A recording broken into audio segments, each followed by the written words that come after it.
All right, good evening, everybody. For the record, it's 5:15 p.m. on Thursday, January 23rd, 2020, time for the regular meeting of the Wenatchee City Council. Of course, the first thing we do is our pledge to our flag, so let's see, who did it last time? Travis did it? Councilmember Cuevas, would you lead us? So please stand for the Pledge of Allegiance. I pledge allegiance to the flag of the United States of America and to the republic for which it stands, one nation, under God, indivisible, with liberty and justice for all. Thank you, Councilmember Cuevas. You're welcome, sir. And for the record, we have all 7 council members with us this evening. So our first item on tonight's agenda will be the consent items, which includes approving this evening's agenda, vouchers, minutes from the previous meetings, designating our board responsibilities, and completing a couple of contracts. So I would entertain a motion if we had one.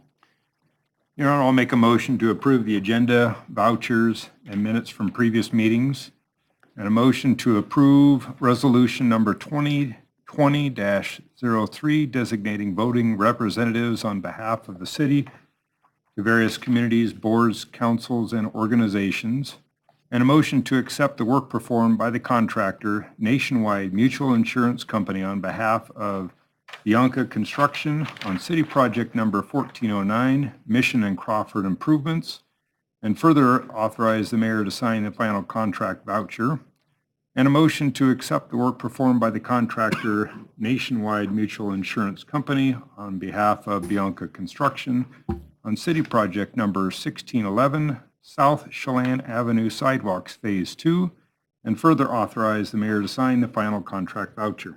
Second. Motion by Councilmember Huffaker, second by Councilmember Bailey to approve the consent items in our packet this evening, which includes approval of the agenda, vouchers, and the minutes from the previous meeting. Motion to approve resolution 2020-03, designating voting representatives on behalf of the city to various community boards, councils, and organizations. Motion to accept the work performed by the contractor Nationwide Mutual Insurance Company on behalf of Bianchi Construction on City Project number 1409, Mission and Crawford Improvements, and further authorize the mayor to sign the final contract voucher, and to accept the work performed by the contractor Nationwide Mutual Insurance Company on behalf of Bianchi Construction on City Project number 1611, South Chelan Avenue Sidewalk Phase 2, and further authorize the mayor to sign the final contract voucher. Any discussion from the council members? Hearing none, all those in favor say aye. Aye. Opposed? Motion carries. Next item on our agenda would be citizen comment. For those that are here this evening regarding the public hearing item regarding interim controls and noise ordinances, we will take public comment during that time in the meeting. If you'd like to talk about anything else that's on today's agenda or anything else, I'd give you 3 minutes. Ask that you come up and give us your name and address for the record. Not seeing anybody interested, then I assume, Public comment about the interim control ordinance? so that'll be later on in the meeting? Later on, okay. Yeah. All right. Hold on. Oh. One person. Oh. And well, how are you, sir? Hi. Hello, Manuel. Sure. Gracias. Okay, I'm here for interpretation. Oh, thank you. Okay. Okay, so Su nombre y dónde reside. pretty soon I speak English more better, okay? But now You're doing good, Manuel. Okay, my name is Manuel Valencia and I work for United Neighborhood Association, and we start in March to continue to work together, you know, with Jose Cuevas and another city councils. UNA wants to grow up to the whole valley, but right now I need to put attention in our community. So I want to say thank you for all the projects. Again, next meeting, I want to bring the photos to all the progress the city works. Pues muchas gracias. Ya lo dije, pero You already said it in English, so I don't think you need interpretation. Yes, and His English is very good, I know. I think so. and Yeah. Also, I am really happy with the security system with steep ground, work pretty good with the officials. And, como se dice, están patrullando continuamente nuestra comunidad y hasta el momento se ha mirado más seguridad en nuestra comunidad, en el sur de Wenatchee. They're patrolling the community a little more, and the community said he has seen that there's an improvement in security in the community, so he's thankful for that. Good. Y pues gracias por el servicio del equipo que nos quita la nieve en las calles, ¿verdad?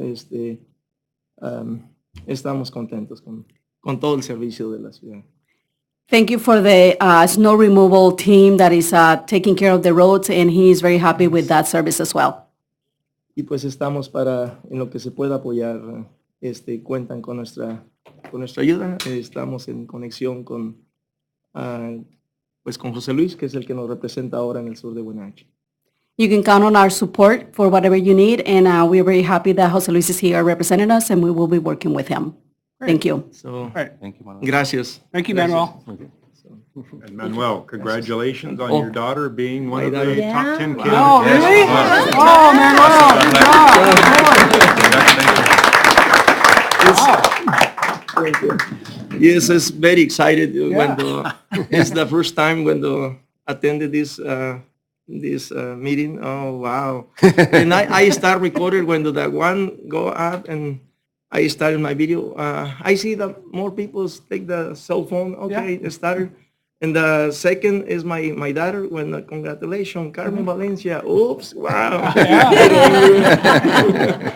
Yes, Linda. She's Manuel, if you want some pictures, I have them. nice. Oh, you know she does, yeah. Yes, very She Thank takes you pictures for- all the time. nice. All right. Thank you. All right, sir. thanks, Thank you, Manuel. Frank, for Yeah. Thank you. Thank you. Gracias. Anybody else wish to address the council on something that's not on today's agenda? See no other takers. Before we have our little presentation, I do want to introduce to our friends in the audience our new Executive Services Director. So Laura Merrill, just say hi a little bit and wave to everybody. So she starts in a week and a half or so. And she was surprised today by her mother and father. So Alberta and Norma, stand up and wave to everybody. Mom and Dad are in the back there. So.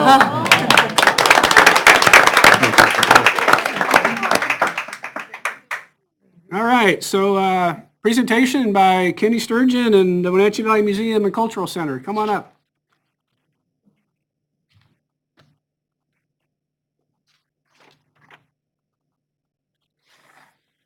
Thank you, Mayor. Thank you, Council.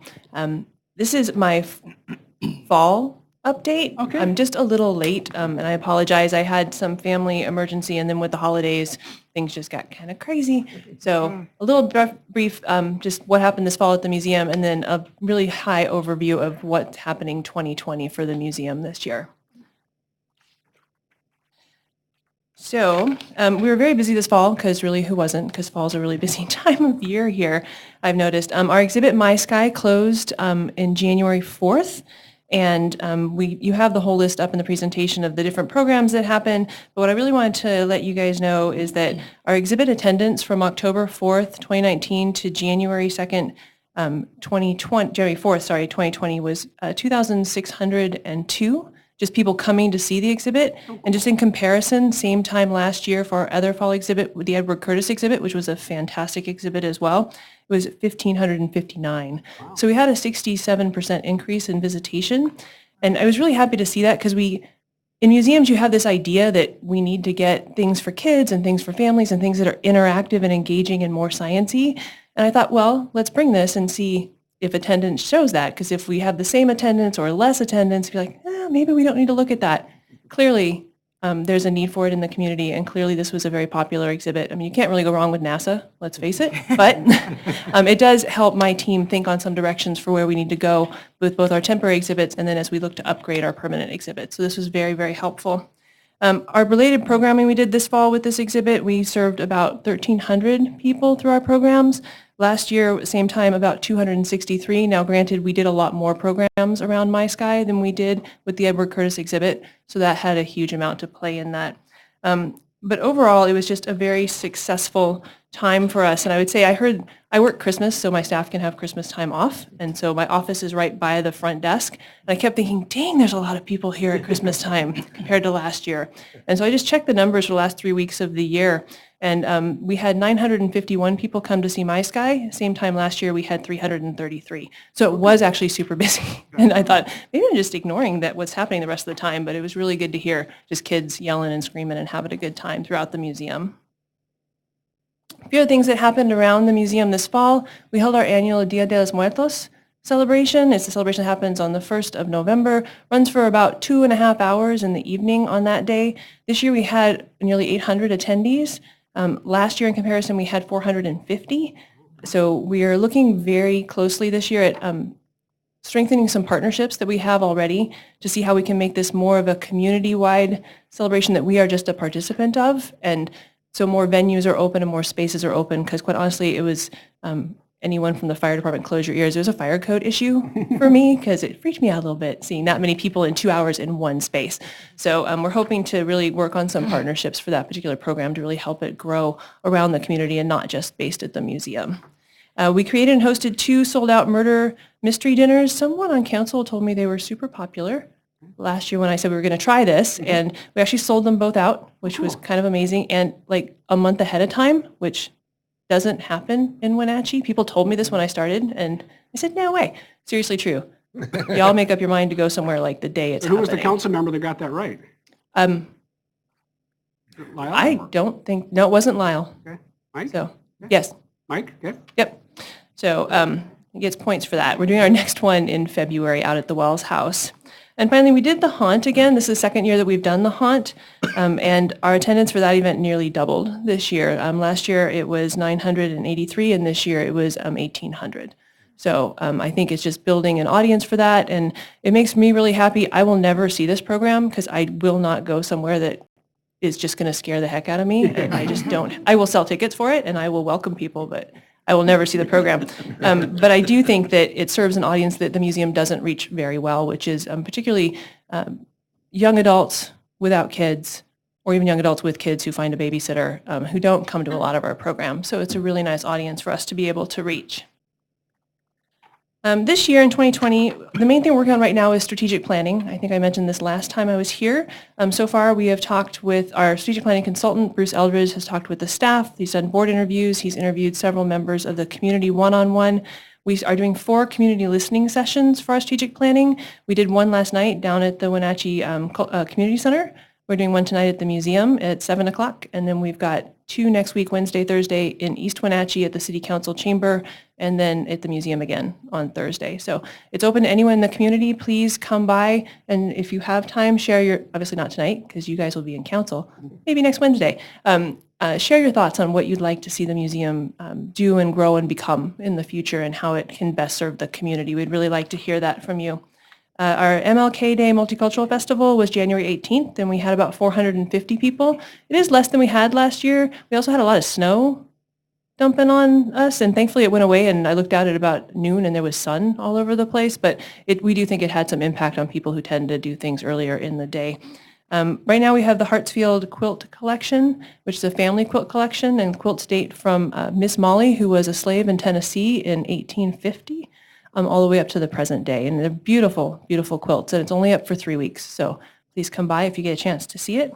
We're going to be revamping our school field trip curriculum and working with the Eastmont School District and the Wenatchee School District to try to make our field trips more meaningful for teachers and for children and better fit into their curriculum. And one of the things that my education curator is working on rolling out for next fall when they come.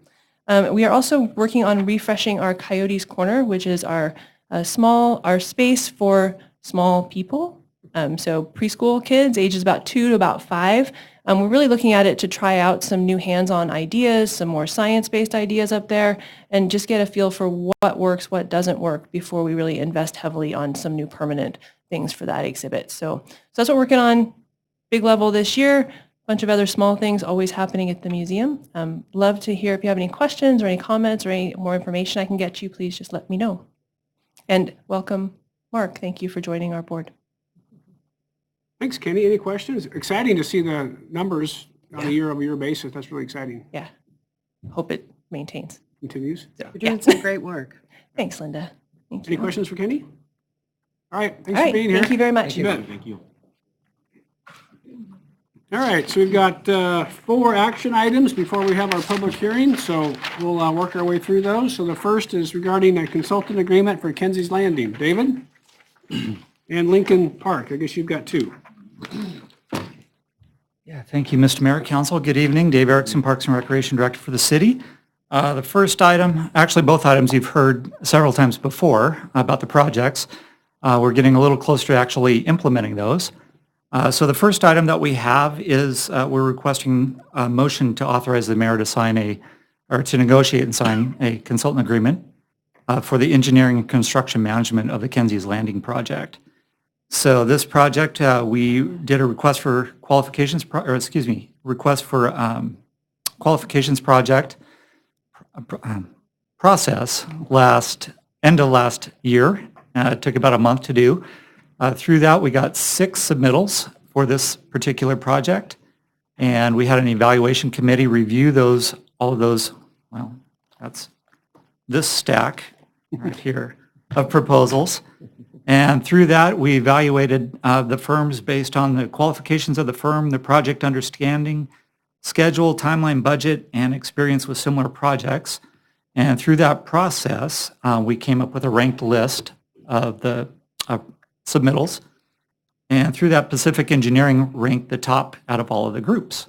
And so with your approval, we would anticipate that project engineering should be done by the end of this year, would be out to bid for construction at this time next year, and have construction done by Thanksgiving of 2021. That I can try to answer any questions you might have. Any questions for David? If not, I would entertain a motion if we had one. Your Honor, I move for City Council to authorize the mayor to negotiate and sign an agreement with Pacific Engineering for engineering and construction management for the Kenzie's Landing project. Second. Motion by Councilmember Harold, second by Councilmember Esparza, to authorize the mayor to negotiate and sign an agreement with Pacific Engineering for engineering and construction management for the Kenzie's Landing project. Any discussion from the council members or questions for Dave? Hearing none. All those in favor say aye. Aye. Opposed? Motion carries. Thank you. In Lincoln Park, what's going on there? Yeah, similar process. Again, another state grant funded project. We followed pretty much the exact same timeline as Kenzie's, had it out for a request for qualifications process. This project, we got a bigger stack. We got 9 out of this project for submittals. Evaluated it based on the same criteria, and that was in the statement of qualifications when we sent that out. And for a second time, Pacific ranked on top. And so we are requesting a motion to authorize the mayor to sign a consultant agreement with Pacific for the Lincoln Park project. Construction would be same timeline as Kenzie's. So engineering this year, bidding about this time next year, and construction and project wrapped up by hopefully Thanksgiving of 2021. So the site plan that was in our package, that's somewhat conceptual Yeah. components that you're considering. Yeah, those are in there. Those are in the grant project agreement as well. The disc golf course is a late addition. Has the surface somewhat subsided as a result of its former many years of use? I'm looking at the soccer field Yeah. and the park. Has it calmed down a little bit?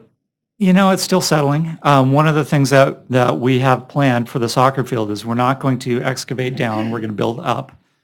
And we're planning on using a engineering mesh over the top to help stabilize the surface and spread out the settling. So you won't get these ankle turners. You'll get more of a gradual settlement over that.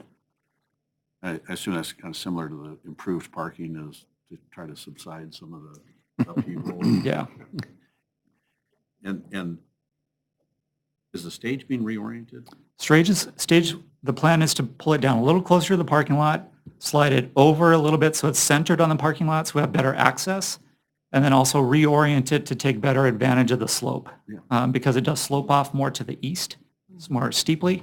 So we're going to twist it a little bit more to the west to take more advantage of the gradual slope there for seating. And I guess my last question is, what does it do to the informal sledding that now occurs there on those years that we actually have snow?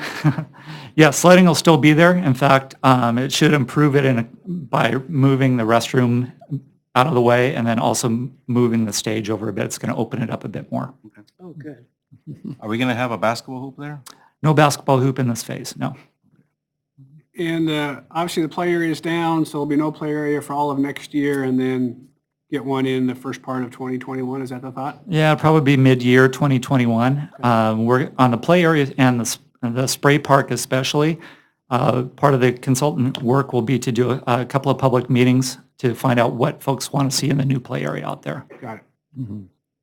David, on the, showing your stack of applications there, which to me it seems like good to get that many kind of things. And Pacific, are they local or state of Washington or? Yeah, they're local here in Wenatchee, and Okay. they've got some subs that are also local too. Okay. Mhm. Did we draw anything outside of the general area? We did. Several Seattle area firms, one from Tacoma.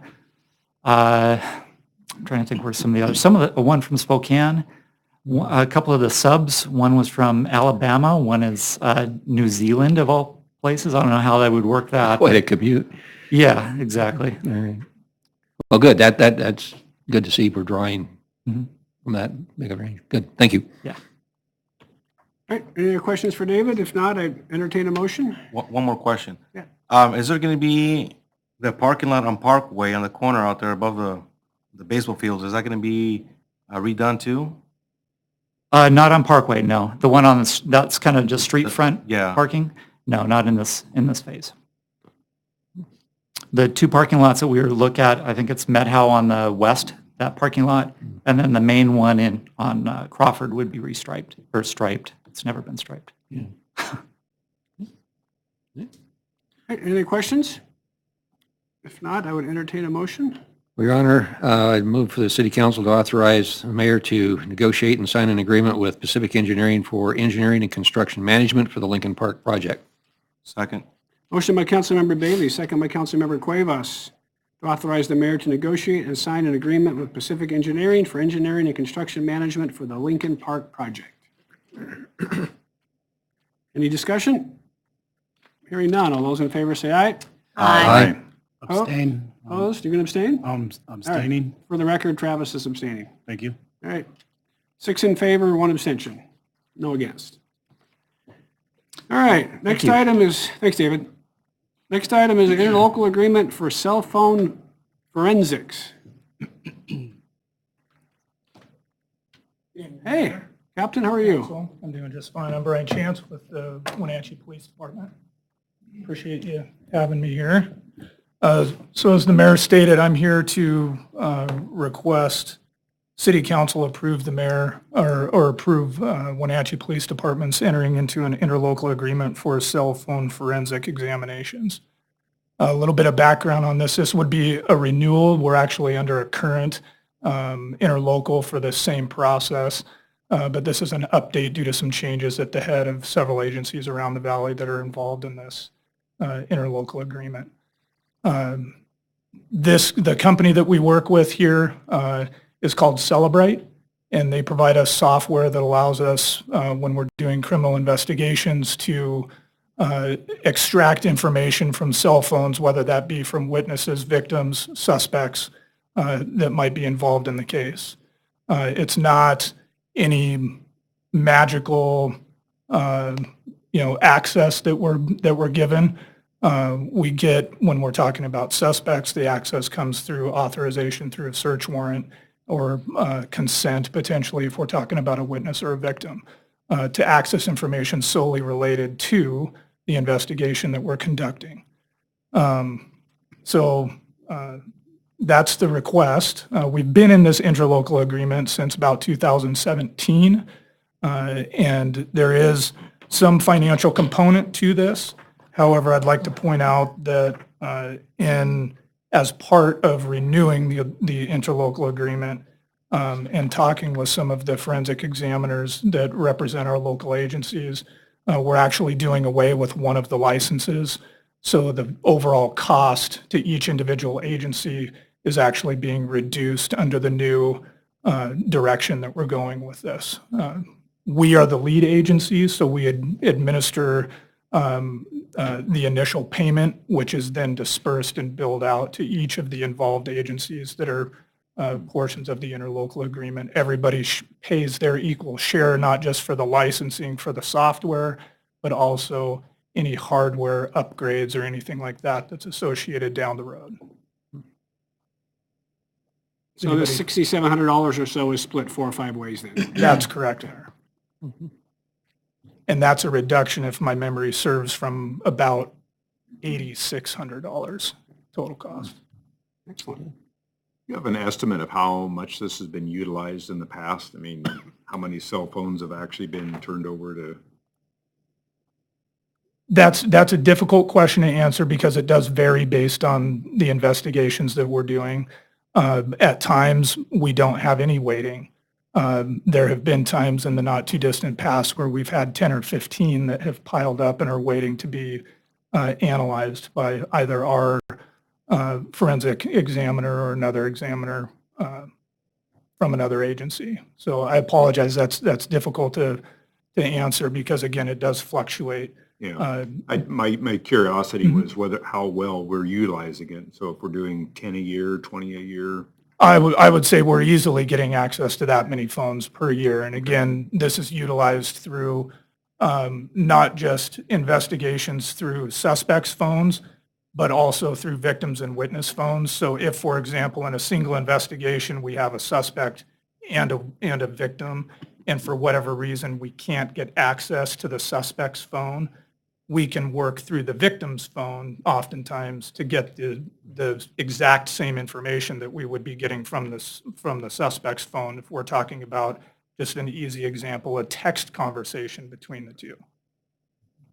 Thank you. Mm-hmm. Yeah, the evidence that you retrieve from that, I mean, it just doesn't have any value to it. I mean, you can't even put a value to it. It's just. It is very critical, and Yes, it's critical in all kinds of investigations. I mean, any investigation you can imagine that we have a suspect in, which is every investigation we do, hopefully at some point, everybody has cell phones, and, you know, all of our victims have cell phones. So if the determination is made that there may be evidence contained on that cell phone, then again, depending on whether we're dealing with a victim or a suspect, we have ways that we can get that information through the phone and get that extracted through this software so that it can be analyzed and included in the case file for arrest and prosecution down the road. Great. Any questions for Captain Chance? If not, I'd entertain a motion. Your Honor, I'd make a motion for City Council to authorize the City Police Department, or Wenatchee Police Department, to enter into an interlocal agreement for cell phone forensic examination. Second. Motion by Councilmember Hornby, second by Councilmember Esparza to authorize the Wenatchee Police Department to enter into an interlocal agreement for cellular phone forensic examinations. Any discussion? Hearing none. All those in favor say aye. Aye. Opposed? Motion carries. Thanks, Captain. Thank you. And our last action item is regarding House Bill 1406 and the City of Wenatchee's desire to get a sales tax rebate for housing and rental assistance. Steve? Good evening, Oh, Mayor. and Glenn, sorry. Good evening, Mayor and Council. Steve King, Economic Development Director. Glenn DeVries, Community Development Director. So we're here tonight with an ordinance, first ordinance of the year, 2020-01, and it is the implementation of a tax credit. And I just want to clarify right off the start, we're not talking about any new taxes.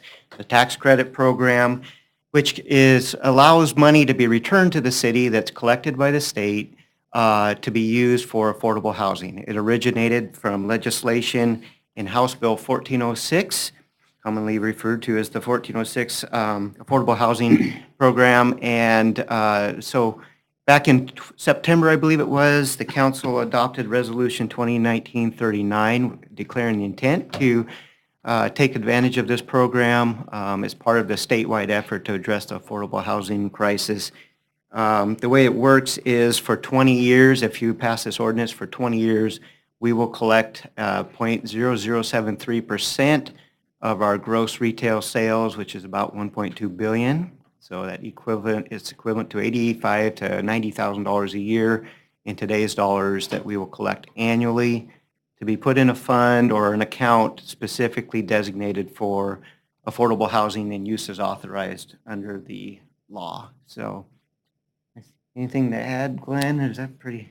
No, I think that covers it. We're excited about the opportunity to have some additional funding available in the valley. The county has looked, I believe will be looking at their own allocation of their component of the funds. We'd be looking for ultimately long-term for direction on that and coming back before you. We will be looking at discussions with the East Wenatchee to see if we could partner and be able to have a greater effect by leveraging funds together. But ultimately, as we go forward, we'd come back before you for direction. Right, and the county went first, obviously, and they've got their monies. We're following in order so that the region gets the most that they can get under the law. So we're just sort of figuring it all out that way. We did have Pacifica Law Group who is specialized in work in this, review this ordinance as well. Great. Any questions for either Glenn or Steve? Will we potentially partner up with the Chelan and Douglas counties and East Wenatchee, all four combined? It's certainly always a possibility. It's my understanding at this point that the county intends to allocate those funds separately, but always open to discussion and certainly the direction from the council. I know that it's my understanding that East Wenatchee is open to discussion, but we'll be researching a variety of opportunities and options for that for you. I think we talked at the Finance Committee today about just Brad's got to set up a separate fund. This money will go in a separate fund, and we'll start talking about how do you save up? Do you bond against it? What projects do you fund? So we'll be spending some time as we sort of get the money set aside and probably work with East Wenatchee at least in the interim and see if they want to partner with us and sort of see what we can do. This might be a way for us to get that low barrier shelter. Yeah, so again, you got to be a little bit careful. Does a low barrier shelter qualify, or is this really for housing? We got to spend some time researching to see. It's pretty restrictive in terms of what the use can be. So for example, you could use it for rapid rehousing vouchers, and then money that's currently used from county homeless dollars could then be used towards a low barrier shelter. So there's some shell games to play. There are ways to do a variety of things, and there is a huge funding gap in order to do a low barrier shelter. So that certainly is one option. My question runs around just the management of it and staff time and reporting that we have to do. Is there a large volume, a heavy lift that we have to take on to report on this? I don't want to speak for Glenn, but we do a lot of work for reporting and tracking of funds anyhow associated with our housing program, so I don't see a large increase. Is that your understanding, Glenn? I would agree. We're already in that business. So certainly there's always a component involved when we receive funds through a state resource. The state auditors will audit us, and they will make sure that if we're spending the money, we're spending it in accordance with whatever the RCW allows. But between... So it's not going to go to a bicycle trail? I'm just telling you right now. That wasn't the point. Not that you would care The strings about attached. Some grants and some taxations have a heavier burden of proof Right. of how you spend it than others. Yeah.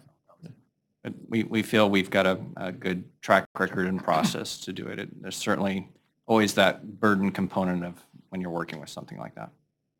I've seen, there's a lot harder grants. This is not, yeah. Perfect. Thank you. This is easy picking, right? Relatively, yeah. All right, any more questions for staff? If not, I'd entertain a motion. Your Honor, I'll make a motion for City Council to adopt ordinance number 2020-01 relating to local sales and use taxes, authorizing the maximum capacity of the tax authorized under the provisions of Substitute House Bill 1406 for affordable and supportive housing and rental assistance for collection beginning February 1, 2020, amending Chapter 1.0 of the Wenatchee Municipal Code to create a new fund and adding a new chapter 5.110 of the Wenatchee Municipal Code as more particularly described herein. Second. Motion by Councilmember Esparza, second by Councilmember Hornby, to adopt ordinance 2020-01 relating to local sales and use taxes, authorizing the maximum capacity of the tax authorized under the provisions of Substitute House Bill 1406 for affordable and supportive housing and rental assistance for collection beginning February 1, 2020, amending Chapter 1.20 of the Wenatchee Municipal Code to create a new fund, and adding a new Chapter 5.110 of the Wenatchee Municipal Code as more particularly described herein. It was a long motion. Discussion. Hearing none. All those in favor say aye. Aye. Opposed? Motion carries. Thank you, Thanks, Jim. gentlemen. All right, so we have one public hearing item this evening. That is regarding the interim controls regarding neighborhood centers, auditoriums, and places of public assembly, places of worship. So again, for public hearing items, for those of you that have been here in the past, we will hear from staff first. We will ask questions of staff. We will then turn it over to members of the audience who wishes to address the council. When you do so, we ask that you give us your name and address for the record. We ask that you keep your comments to 3 minutes. Tammy will be keeping the phone going for maximum time. And again, if you're going to say something that someone else has already said, you might just come up and say, I agree with so-and-so, stuff that we can sort of keep the process moving along. So first of all, we'll hear from staff. So Stephen and Glenn, it's all yours. Good evening, Mr. Mayor, members of the council. Stephen Neuenschwander, Planning Manager with the Community Development Department. About a year ago, so February 29th of 2019, the City Council passed Ordinance 2019-13, which initiated a 12-month interim control relating to outdoor amplification, specifically to places of assembly in the city of Wenatchee. That interim ordinance expires next month on February 28th.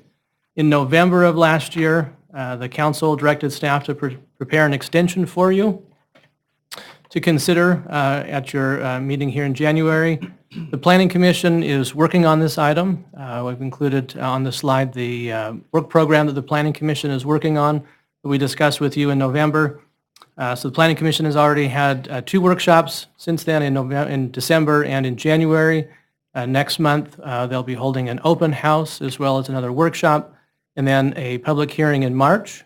And then this item will be coming back to you for a public hearing in March as well.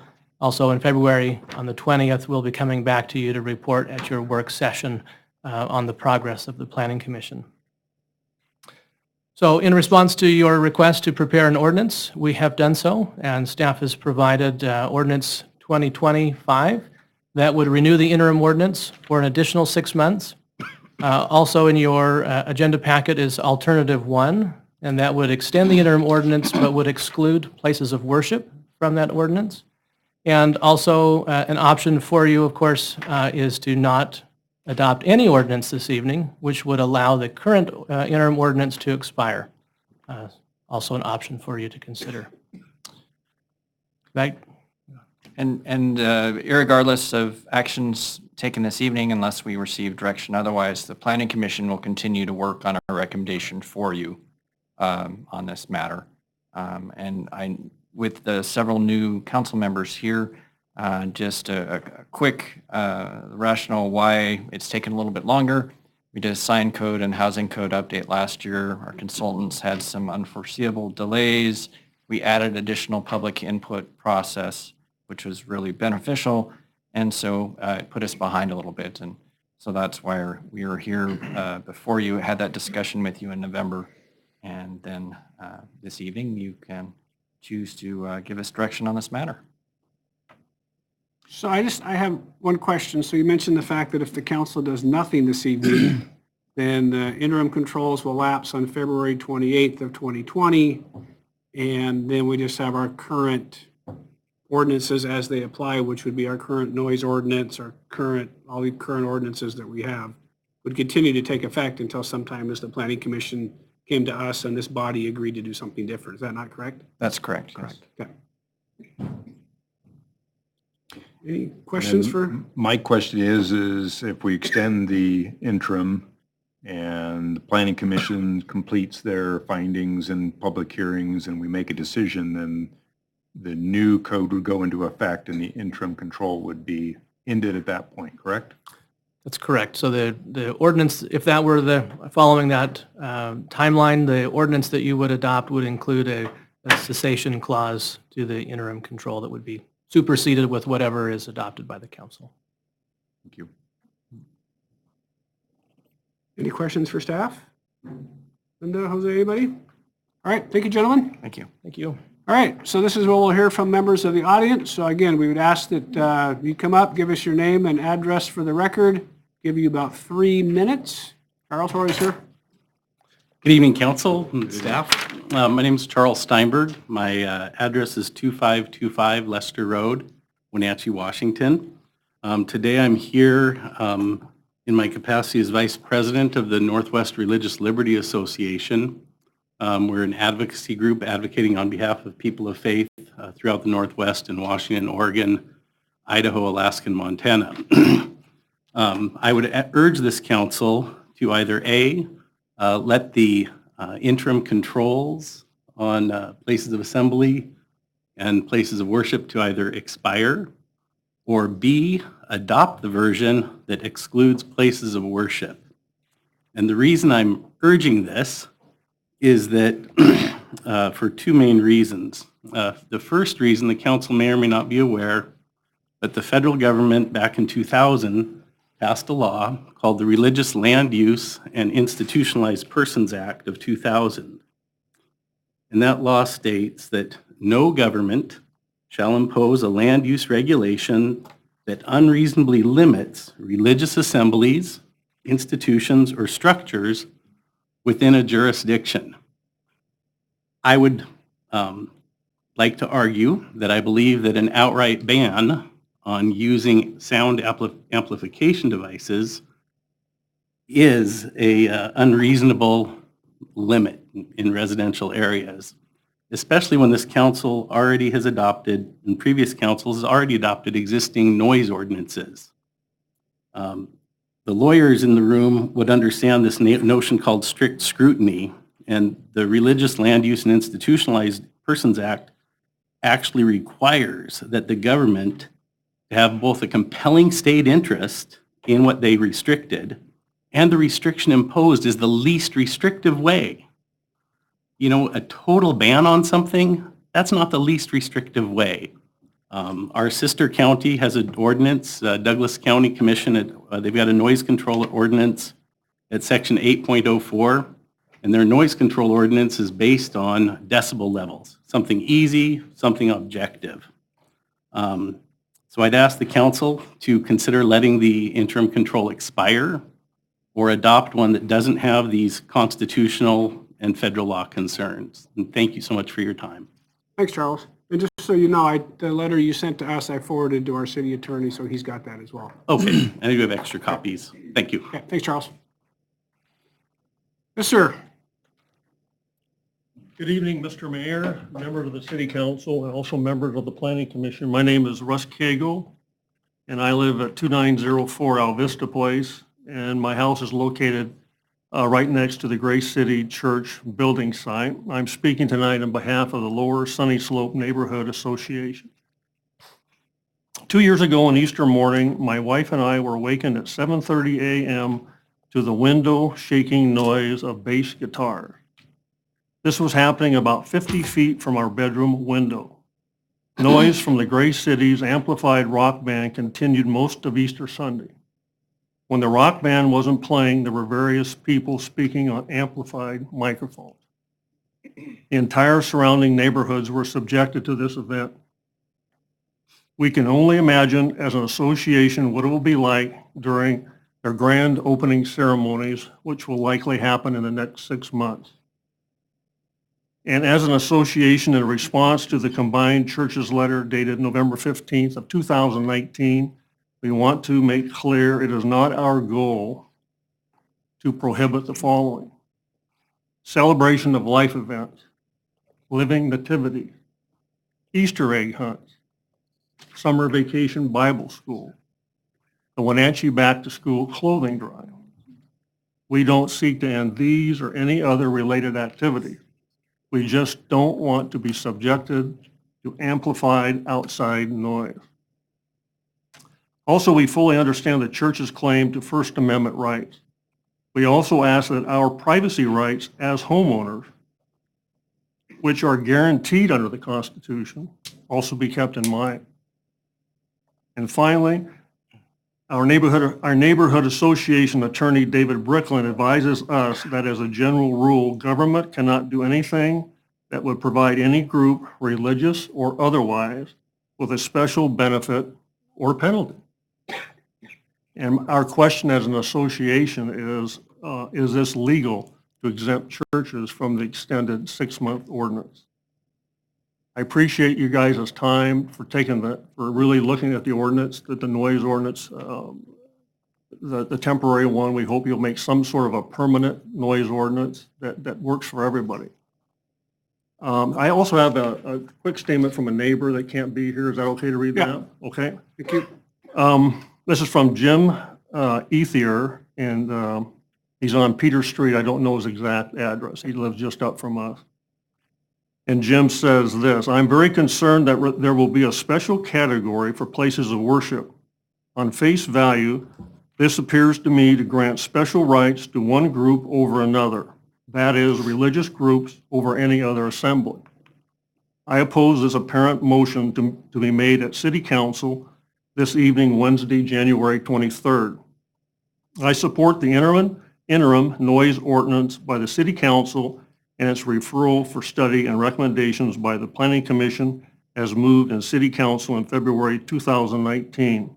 And I support the Planning Commission's request for a 6-month extension of the referral while maintaining intact the interim noise ordinance without discrimination or favoritism toward any group in particular. And finally, Jim ends with, I support the Constitution and its declaration of non-discrimination based on the practice of or no practice of a religious faith. Yours truly, James Ethier. Thank you very much for your time. Thank you, Mr. Cagle. Appreciate you being here tonight.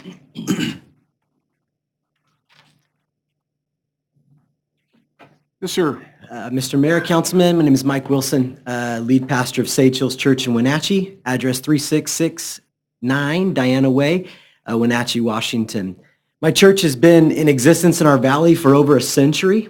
It's been a blessing to this community in multiple ways. The current ordinance limits our programming and our outreach to our community. If this thing goes forward, even as an extension, that 6 months cuts into summer where we do fairly extensive outreach to our community that requires amplification of sound. The reason it requires amplification for sound is for the simple fact of moving 1,700 or 1,800 people through a parking lot. You need to have sound amplification to ensure safety. And so should this go through tonight, what we're going to have is the opportunity to cancel things that our community has drawn accustomed to, such as VBS, Back to School Bash for Westside High School, 2 things that my church does to love on our community. And so I want to speak in affirmation of option number 2, that is that if the ordinance needs to continue, that you would strike places of worship, because the reality is we are excluding places. I mean, the Apple Sox will have amplification of sound that impacts all of the neighbors around my neighborhood. Wenatchee High School will have amplification for sound. I lived above Wenatchee High School and heard it and appreciated it. And so I would just ask that you would move in support of striking places of worship from the ordinance. Thank you very much. Thanks, Mr. Wilson. Appreciate it. Who's next? Oops. No, you're done. You didn't get up fast. Thank you for removing your gum before you came up. I was taught that by somebody I know just a few minutes ago. Just stick it under your seat. You saw me doing that, didn't you? I did. My name is Kirk Hudson. I live at 1438 Somerset Drive, Wenatchee, Washington. I'm a member of Grace City Church. I believe you have a letter from some local pastors in the city of Wenatchee. Wanted to make sure that was called attention to. I think you also received a letter from the pastors of Grace City Church. It was probably not long ago, so I don't know that you have that in front of you, but I think it provides some context for some of the things you've heard tonight. I believe many of the concerns that the neighbors have on the Grace City Church property are greatly mitigated. Up until this point, it's been a piece of property where events have had to take place without the benefit of having buildings and some sound control and mitigation measures that are being put into place right now. So I believe many of those concerns will be greatly alleviated. And similar to Pastor Mike Wilson, the ordinance as it is right now, if it gets extended, it will limit some wonderful events for our community because it does ban amplified sound. Even some of the things that we'd be thinking about, weddings and things like that, would not be allowed as the ordinance stands in place. So I too would ask the council to consider either letting the interim controls expire or the option to exclude places of worship. Thank you for your time. And thanks again for having the option and the ability to have a discussion around the different options around this tough issue. Appreciate it. Thanks, Kirk. Yes, ma'am.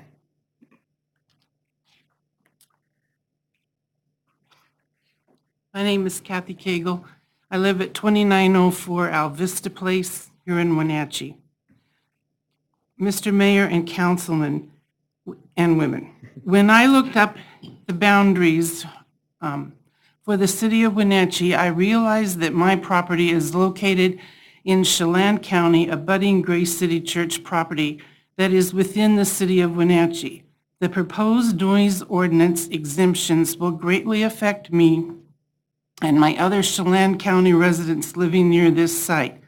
We have already lived through 2.5 years of construction noise, ground shaking and pounding all day, blowing of contaminated dirt, the inability to enjoy our outdoor areas due to this dirt damaging our plants, our homes, and causing breathing difficulties, the ineffectiveness of the EPA agency to remedy the situation, and lack of assistance from even the church itself. Now we are faced with noise intrusion. To whom do we appeal?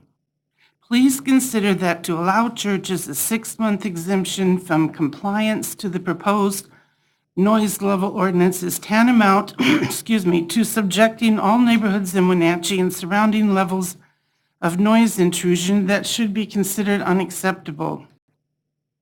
Being a Catholic myself and attending Catholic schools for 12 years, attending Mass, participating in church events in North Seattle, Tacoma, and Gig Harbor, I feel I've experienced many religious events. Most of our events took place in our church building or in our parish hall. We did not experience the use of amplified outdoor music disturbing the surrounding neighborhoods, as seems to be the trend now. Our churches tried to respect the neighborhoods in which we are located.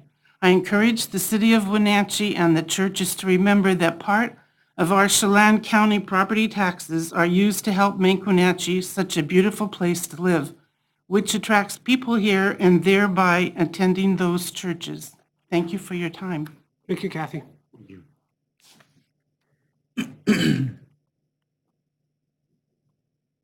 Yes, ma'am, come on up.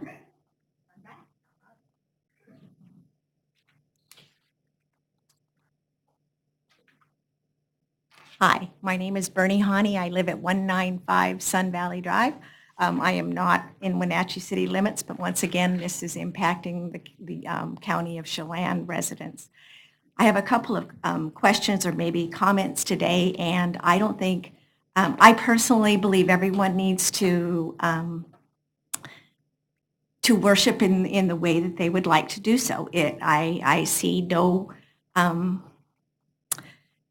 restrictions on that unless it impacts someone else. And I hope that would be true of anything that would happen, that if it impacts another population, then I think that needs to be addressed. Also, I would like you to consider being on the borderline, as the previous person spoke to, if there is some sort of discrepancy or argument about the sound, Are they supposed to call the city? Are they supposed to call the county? Who are they supposed to call, and who's going to respond to that?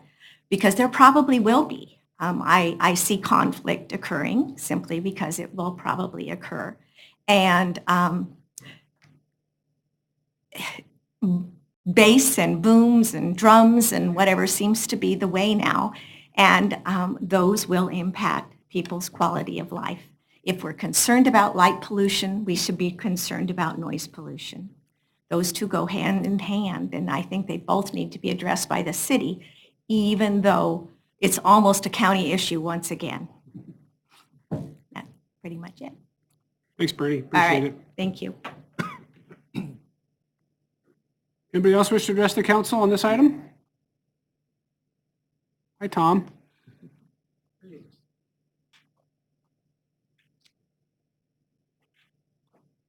Thank you, Mr. Mayor and Council. My name is Tom Neese. I live at 10 Northwestern Avenue in Wenatchee. Also serve as the director of Serve Wenatchee Valley, an organization that works with about 45 partner churches in the community. We do have outdoor, events that do take place. And to my awareness, the churches in the community are good stewards of the community, and they're good neighbors. They want to engage in relationship with one another. I'm looking at the interim guideline here, and it talks about preserving the status quo. There's two portions there that it says that interim control to preserve the status quo, and yet as part of the ordinance, it takes away any outdoor noise. And my understanding is the status quo is that outdoor amplification is actually allowed, not disallowed, as long as it meets the criteria of the current city ordinance.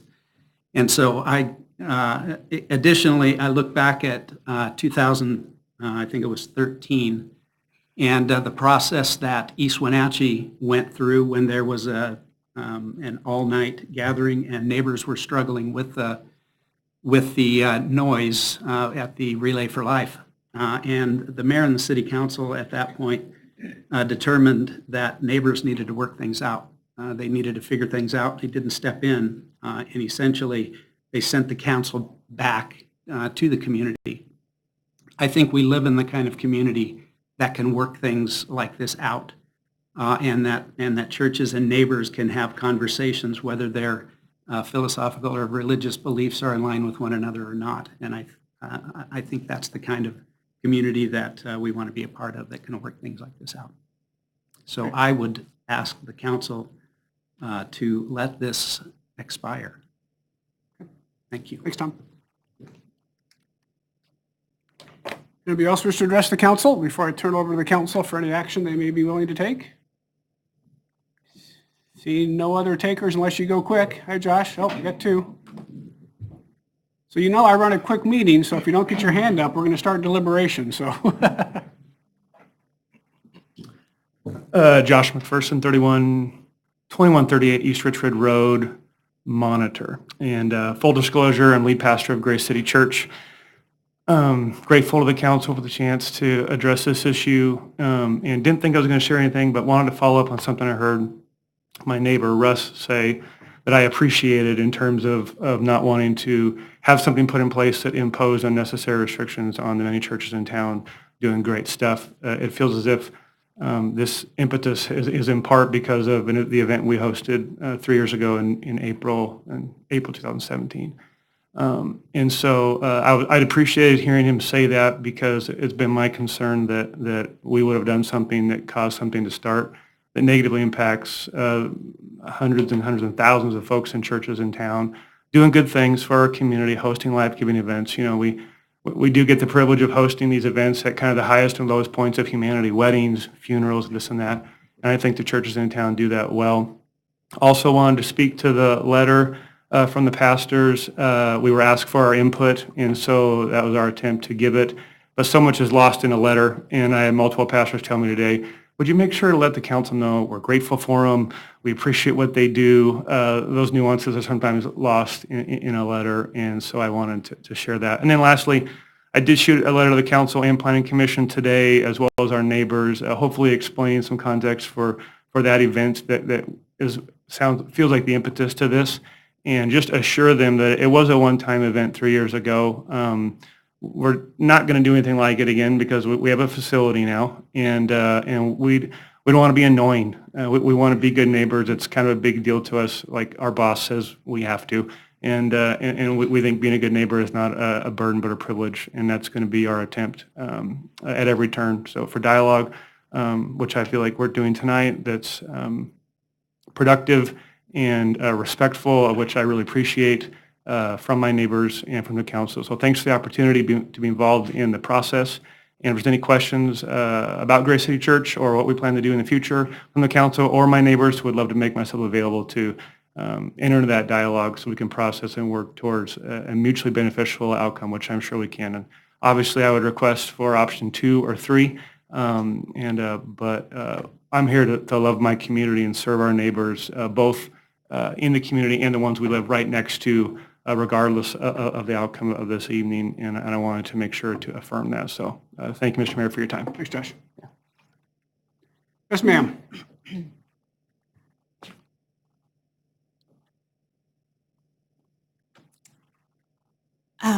My name is Wendy Lassane, and I live at 217 West Peters Street in Wenatchee.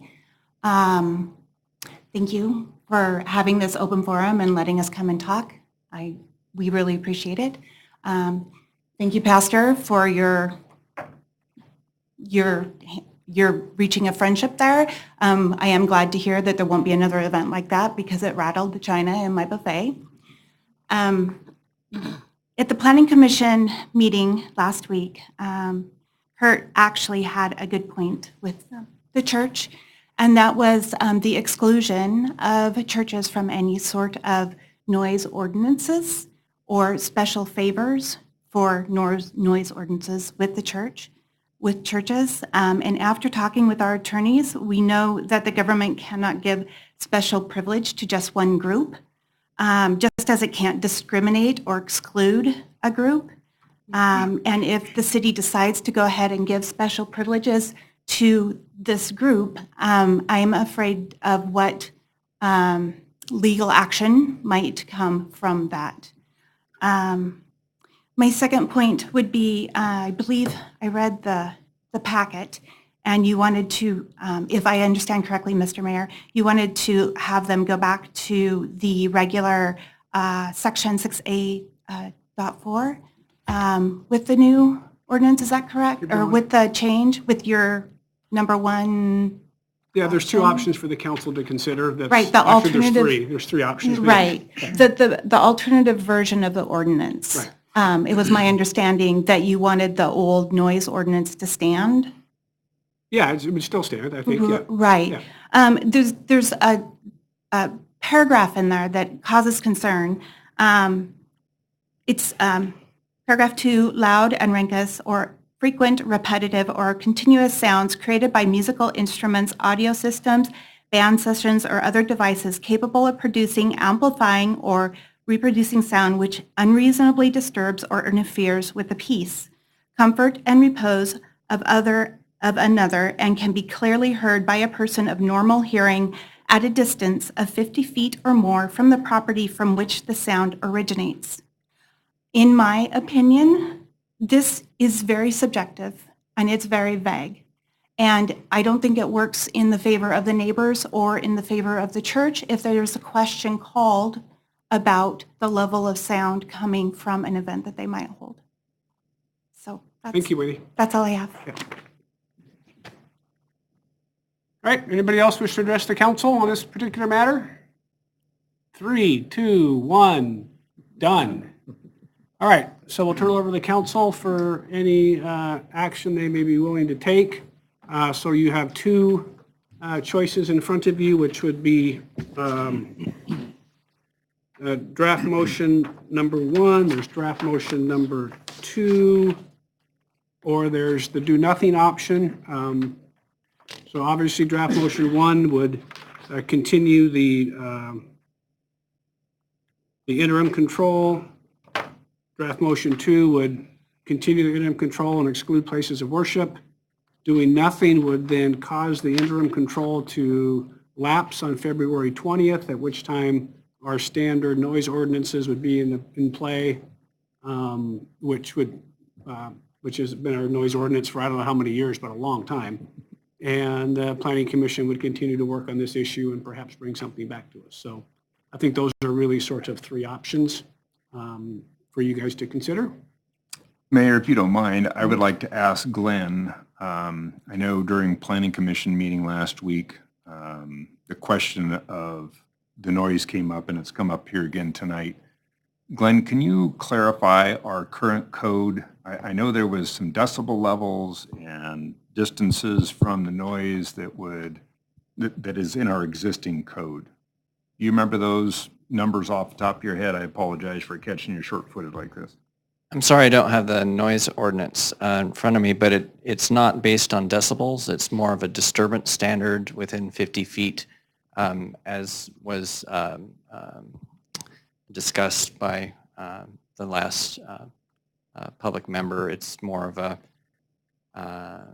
there are two ways that noise ordinances typically are written. More of a disturbance standard within a certain distance of a property line, or measurement of decibels at the property line. Maybe that's ours is more of a disturbance standard. Okay, okay. And the Planning Commission is considering a decibel standard, is that correct? Correct. As a recommendation to us? Thank you. Without rambling too much, a couple of perspectives or a couple of things have come out of this that I'm juggling. Part of it, I'll have to admit, part of it has to do with actually being a person who used to regulate land uses, and I'm pretty familiar with the Religious Land Use Act and its implications. I'm not saying I'm an expert, I'm just used to administer regulations and how it works. And my perspective is just a little different than some. It certainly does say that you cannot discriminate. And that test is done by not making a special class, not allowing one use to have a predominant set of characteristics and standards over, say, a religious institution. It doesn't mean that a religious institution gets to do whatever they want. They still have to fit all the standards. I guess kind of what I'm struggling a little bit with is I think we heard this about, and this always happens, this is where it happens here, that we're being asked to balance what one group can do and its impact on another. What is the impact in this case of amplified noise on residential properties that people made the most significant investment they probably will make in their lifetime, and how do we assure that groups can have entertainment and serve, in this case, their congregations, while at the same time have property owners that have the peaceful enjoyment of their residential property. And that's what we get to do. We get to try to balance that. Mr. Neese said something that has really struck with me, and I will admit, I asked Mr. DeVries some questions about clarifying what Mr. Neuenschwander's and his presentation was on the timing of the Planning Commission recommendation, and we talked a little bit about the noise ordinance. Our noise ordinance is different than a lot of other communities in that we don't have a decibel standard, which is the state model, basically. Mr. Neese said something about, and I believe it's really important, and that was that work things out. The groups need to work things out. Now, the twist on that is that in our process as legislators, we work that out through a public process. We work that through our Planning Commission process, so that the public process vets those agreements and that we put it in either policy or legislation, so that the agreements are known by everybody. Everybody plays by those rules. Everybody understands them up front. So if I'm wanting to undertake an activity, I know what time I can start, when I need to finish, what levels I need to do. If I'm a residential property owner next to use, I'm guaranteed that, okay, I know that they can start here, they need to finish here, and they need to be within these parameters. So everybody's on equal knowledgeable footing. And that's what I'm trying to get at. And I believe that, well, one, I could not support draft motion number 2 because I do think it sets aside a special class that's not available to other persons. And I think equity is very important in this process. I'm inclined to support draft motion 1 in that our timing of our planning commission is proceeding. My caveat would be, though, I think we need to chew off that other part of the noise ordinance. Whichever direction we go, we need to try to take some of that subjectivity out of our current environmental noise standard and have something that's a little more empirical and a little easier for everyone to understand. I think I used more than my 3 minutes. You did. 3 minutes doesn't apply to council members.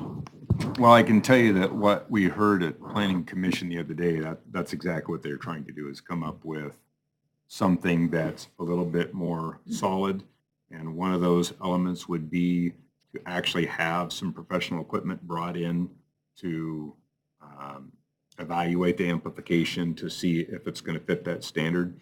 That's one of the components they're talking about that I really like, because now it's not, well, it just sounded too loud. It's an actual measurement. One of the things they talked about, and it kind of struck me, is that other communities have decibel readings in there, and what they're saying is that when it gets to somebody else's property line, the level shouldn't be more than about 50 decibels. Is that what you're remembering, Jesus? And 50 decibels, I don't know if you realize how low that really is. So I've turned on my decibel meter as we're talking here tonight. We've actually, during the conversation, exceeded 67 decibels at one point, just because our voices are amplified. And a booming voice like myself, or at Planning Commission Ace Bollinger, he managed to hit 70. That's a lot of noise. So where I'm going with this is I think we need to give our Planning Commission time to finish the process and do it right. I don't think it's going to take them the 6 months. I think they're going to get it done a lot sooner than that. And as Councilmember Kulas said, then we'll have some very clearly defined standards for people to fall back on. So with that, I'm So you think the interim inclined to you'd keep wanna- the interim going, Okay. and I think we should use option 1. Yeah, to do nothing, I think, is not an option. I think it's important that we have an interim control until we hear from the Planning Commission.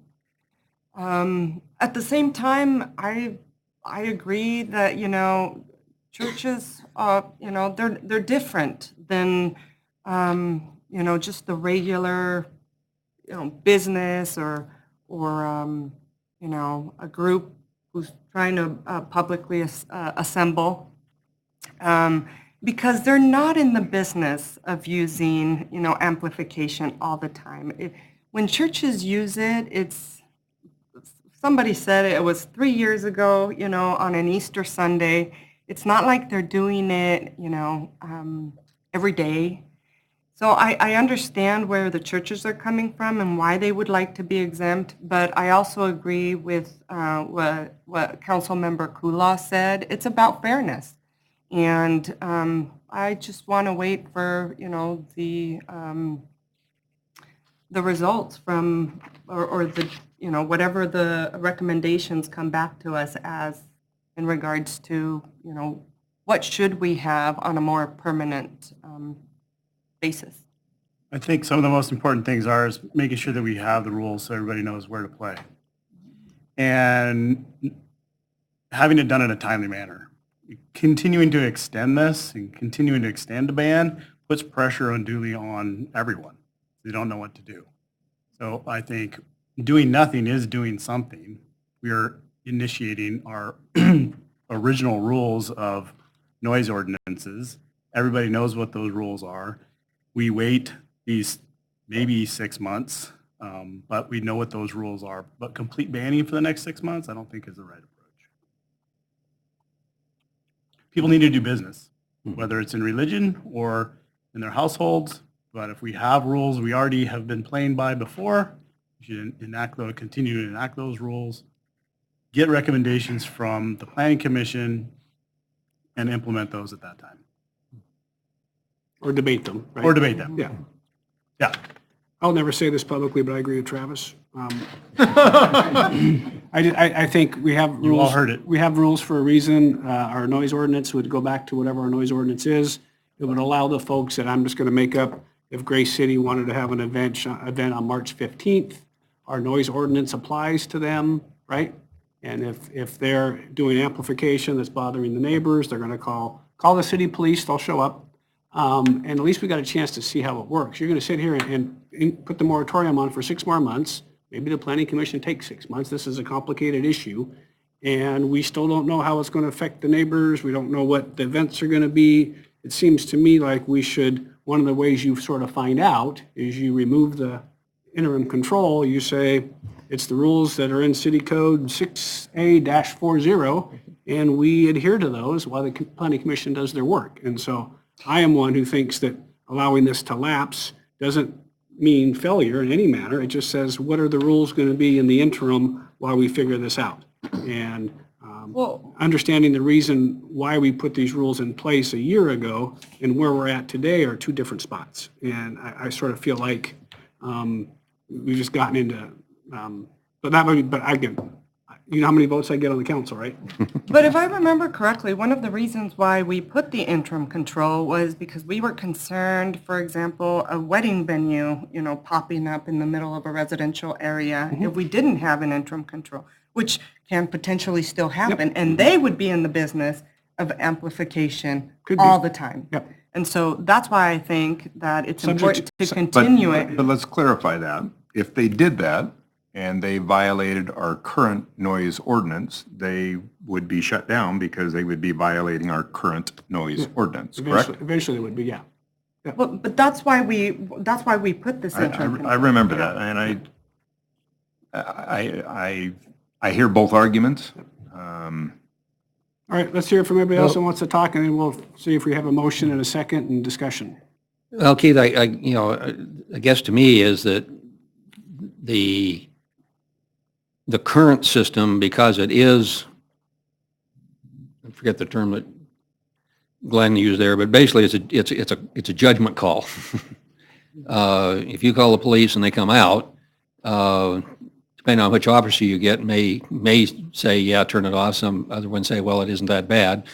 I have had that experience myself in my, neighbors doing various and sundry things. Certain swimming events? Well, that too. But I guess, number one, I think we've got a planning commission that is doing really good work and they're moving forward. I'm willing to trust them to get this vetted and get us to a spot where we can do what we need to do here. I don't think, the terminology of it being a ban, to me, bans are kind of permanent things. This is time out, okay, which is what University of Kansas should have done the other night. But at any rate, the second thing is that I'm really concerned about, again, this taking and making special exemptions and doing those kinds of things. To me, an event is an event. Amplified sound is amplified sound. Again, I apologize if anybody in the audience is Baptist, but I don't have a 3-point alliteration here, but rock bands are revival. It really doesn't. Noise is noise, and the impact on the neighbors next door is the same. So I just really am uncomfortable with going with carving out special groups this time. What other special group whatever. So I'm in favor of doing our draft motion number 1. Anybody else wish to comment, or should we just get a motion on the table and see where it goes? I'm really struggling with this, first of all, because how do the Applesauce get away with doing this if the churches can't have the outdoor amplification? Well, my understanding of what the planning commission is working on, it's not a prohibition on that. It's the guidelines for all startup activities. So, Yeah. yeah, you certainly have the city's swimming pool, the school district's Apple Bowl, But recreation ballpark. what's going to happen Lincoln in the Park. future? Of course, we don't know. They're still working their way through that. Well, I don't know. I'm in favor of not doing anything, letting it lapse, letting the planning commission do their job, and then reconvening on the matter later when they've got this figured out.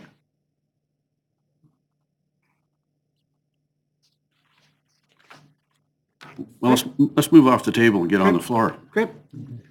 Your Honor, I make a motion to approve ordinance 2020-05, renewing an interim control within the city of Wenatchee on the permitting of neighborhood centers, auditoriums, places of public assembly, and places of public worship in the RF, RS, RL, RM, and RH zoning districts. Second.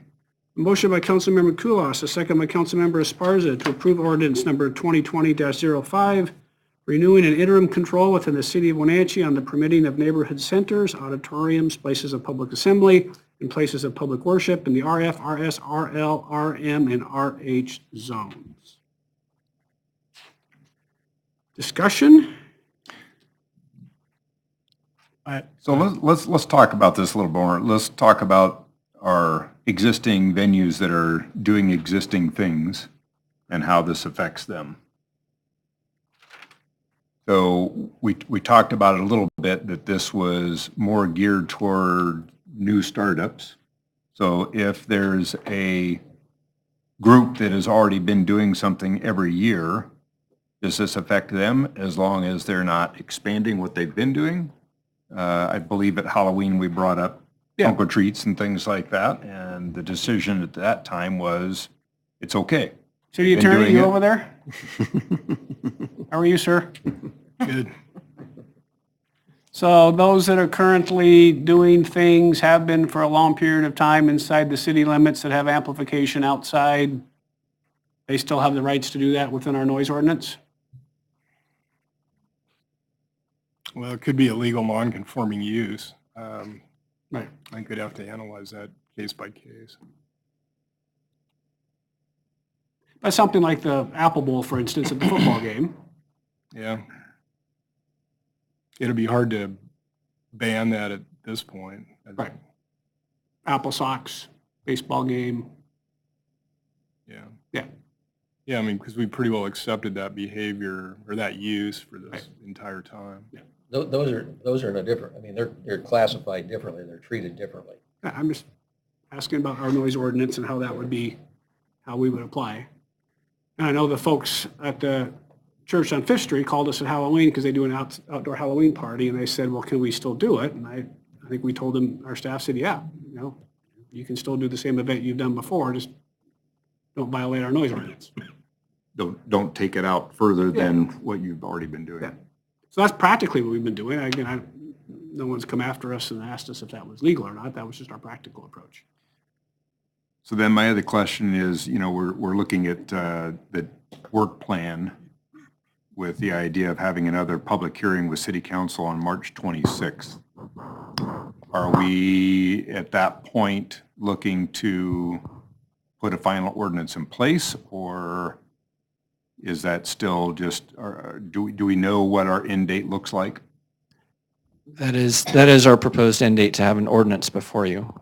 And after our, Stephen, do you mind giving me the date of it's the third Wednesday in March, we would have a public hearing before the Planning Commission, and the very next evening, we would have a workshop with the results before the City Council, and then the fourth Thursday of March, we're proposing to have a public hearing. That's our proposed work plan. Certainly, as one of the councilmen noted, sometimes public process can take you a different way, and they can ask for more time or what have you, but that's our proposal. We're making good progress. At this point, we don't see a reason why we wouldn't meet that. Certainly, part of what's being recommended may be also some changes to a noise ordinance. That could take longer, but this draft, as it's being worked on, includes references to the state decibel standards Second component of the process could be a recommendation that the overall noise ordinance also be amended to do decibel standards as well. I guess from this council member's perspective, I'm considering the ordinance addressing this issue and not a change in the existing, for this. At some point, we may change the existing noise ordinance, but I do not want that part of this process because I don't want the potential for it to bog down beyond this schedule, which is 60 days from now. Correct. Just 60 days. I mean, that's spring spring starts in 56 days, so. And that's not that how long. the planning commission is proceeding. It's not envisioned that they would be digging into the noise ordinance. What has been a discussion item is maybe as part of that process, they recommend that it be amended. Right. And then it's my understanding, and apparently you may have attended the planning commission meeting, and Councilmember Cuevas has, that the interests that presented to us tonight are all participating in that process, correct? Neighbors as well as the institutions. That's correct. We've had both represented. Several of them were Yeah. planning. My hesitation in a total ban is these organizations, businesses are planning their year out now. We put this ban on that lasts another 6 months. They can't plan. That stops business, that stops any kind of planning regardless if it's with the church or something else. If we don't act on one and we do something of bringing on our original noise ordinance that allows them to follow something during the 6 months while we're still looking at and discussing how to move forward. My 2 cents. Well, I'll tell you, I'm kind of leaning towards letting it lapse just with the idea that we've talked about being good neighbors with each other. And we do have some standards in place. They're a little bit vague, but obviously if somebody's calling in a disturbance because it's bothering them, I think our police should take that as a good sign that it is loud enough that it's bothering them. And maybe we'll be okay without it. And if we aren't, we can always impose another one. Yet, what do you say to the neighbors that are impacted, other than going through calling law enforcement? But what do you say about their rights? But even if we impose something and noise does occur, they're still going to have to call somebody and say they're violating the interim ordinance. The fact that we already have businesses or organizations out there making noise that we're kind of, that bothers me a little bit, that it feels like we have a little bit of a double standard. Well, yeah, you're being inequitable to one group. You certainly are, yeah. More than one group. No, it's not just one group. All right, so just for point of clarification, we do have a motion on the floor regarding draft motion number 1, which I have read. It was a motion by Councilmember Kulas. It was seconded by Councilmember Esparza. So at this point, are we prepared to vote on the motion as is presented? Okay, so then all those in favor of the motion indicate by saying aye. Aye. Opposed? Aye. So let's make sure we got one in favor. We had 1, 2, 3, 4 in favor. We have 1, 2, 3 against. So the motion to approve ordinance 2020-05, as was stated in the records, has been approved. So that concludes our public hearing. So thank you all for being here, and we have a little bit more city business, but let's just take about a 3-minute break, and then we'll let the audience clear that wants to clear, and we'll deal with the mayor's report and other business.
But the rule has to be reasonable.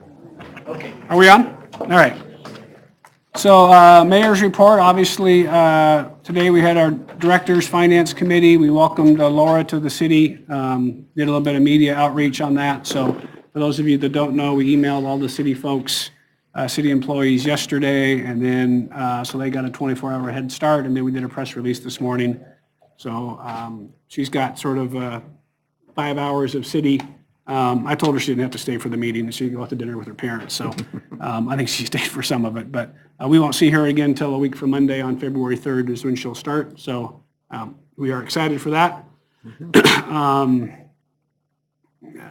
We had an economic development meeting on Monday. I was in Olympia on 3 different days in the last couple of weeks.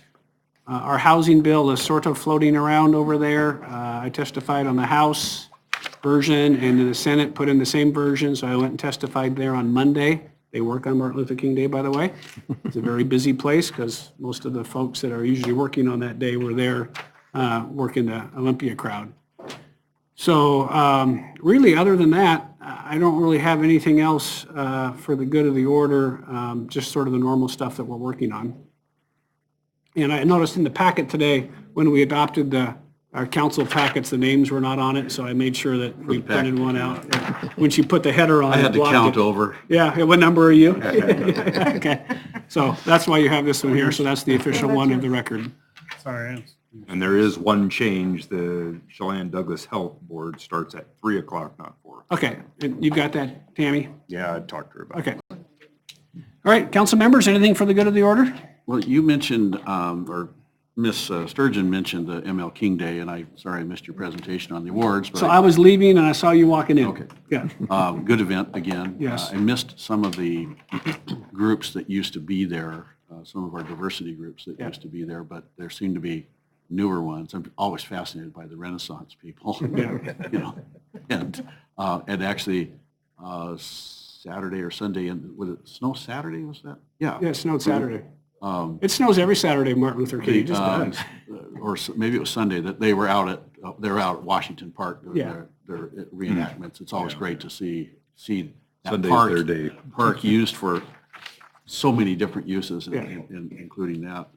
Former Councilmember Poyer and I spoke to Scout Troop 8 at St. Joseph's Church on Tuesday evening. They were working on their community service or governance merit badge in mass. And Mr. Poyer kind of organized a mock council meeting with some of the scouts. And I spoke to him about current city events and how we functioned and how cities were formed and how cities expand and why they had 21 questions for us that they gave us in advance. So used some of Mr. Posenjak's pie charts, which are great to use. Where does the money come from? Where does it go? So we were allocated 45 minutes. We took about an hour, of course. And the scouts seemed to enjoy it. And at the end, when they did their closing ceremonies, I was surprised that I remembered things like the scout oath and that. I was like, that was scary that I remembered that. And then as mentioned, the museum board met Tuesday as well, and pretty diverse group of people, and we're going to be starting the strategic planning process for the museum next month, or continuing the process, I should say, starting for me. Link board met on Tuesday, and we finally Got got a budget. Excellent, good job. And approved the expansion, additional time service, additional routes on Saturday, and initiating Sunday service. Good. We've never had. So the new program, voters gave us a lot of direction on that. Gave us a good vote to excuse me, raise the money to implement all of that. We are going to go through and are working on excuse me, hiring a firm to do a full-blown analysis of all of the system. There's lots changed in 28 years since Link went into business, and but the improved stuff I think will be very beneficial to as far as our economic development support of people that in the past or in the current routes, you can get to work but you can't get home, that kind of thing. So I think that will really enhance people getting to work and so forth. So anyway, glad to finally got that put to rest and things are moving forward. Good. How did it come to be that you guys ended up getting the expansion? There were a number of members of the board that had some issues that we just had to work through. You got one more to say yes? We gotta let them know how it really went. Yeah. So what was the final vote? Was it a unanimous vote or was it? It wasn't unanimous. Out of the 12, we ended up with 8 and 4. 8 approved to approve the budget and the program, and 4 opposed. Is there anyone going to AWC next week besides me? I am not. I think you were it. I'm it? You can represent us all well, Linda. We have full faith that you will represent us. I'd rather I'll do load my up for the best. summer convention. Yeah. All right, anything So else? I made it to chamber meeting the other morning. Okay. I was The 6:30 morning? a little surprised to find out that we just participate. We are not a voting member of the chamber board. Yep. I don't understand why that is. It's like WDAs. Yeah, but we give a lot of money to that organization, so that it just surprised me. Not sure if there's anything we can do about that, but it was, anyway. And I don't know the legalities of that. I don't know why we couldn't be on their board. Maybe they want to be independent of us. I mean, it's sort of the With our hundreds of thousands of dollars. 400,000, yeah. for Lodging Coos tax County. dollars. Yeah. No, I think it's a very valid Anyway. point to make, and Anyway, good meeting. I was free to say whatever I wanted, but couldn't vote on anything. Good legislative update. Unfortunately, I left my notes at the house, but sounded like a few things with transportation were getting chopped as we spoke. they're going to have a hard time getting much through a short session.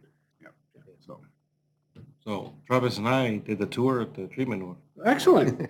Yeah. Yeah, I don't pretty know- impressive, I isn't don't know it? why you sent us there, but yeah. I saw you guys touring and I was out That's walking. where everything ends up. I waved. I'm just privileged that I'd like to pay my bill. It's the You don't want a very, job there?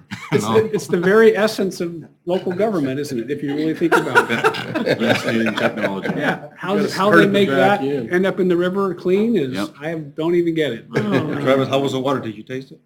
Oh, it's great. You had some too. Yeah. No. It's a pretty interesting, but it's interesting to go through it and see the system and how it works. And, those folks down there have had 2 or 3 years running of perfect scores with ecology. Yeah. That's pretty What's impressive. really Yeah. amazing is the improvements that they made a few years back and the amount of solids that actually get hauled out and.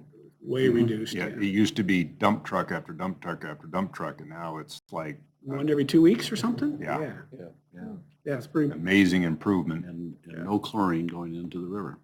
They do an amazing job out there. Yeah. We've got more things for you to tour. The water system's good, and I want to get out to the cemetery because I haven't seen their new building yet. So. Yep. Yeah, Yeah. drive by it and see the outside. But All right, everybody, so we got 2 weeks off, right? We don't meet next week. Next week's the 5th Thursday and then the 1st Thursday, so we'll see you on maybe the 13th? Something like that.